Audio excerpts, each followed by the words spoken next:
Um, I think that making my first poetry album was a fortuitous bounce in my life, and it came from what I felt at that moment was one of the biggest failures of my life. Like, I was living in Atlanta, working in mortgage, but I happened to get into mortgage right before the market crashed.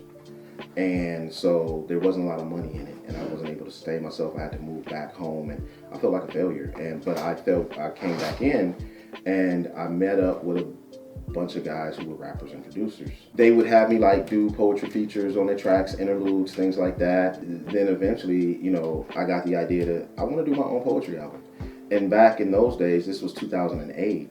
Back in those days, that was when there was a lot of poets, I don't say all, but there were a lot of poets who were literally doing these like self-funded tours, and they would get on the road, and the easiest way to make money during that time frame was to sell CDs.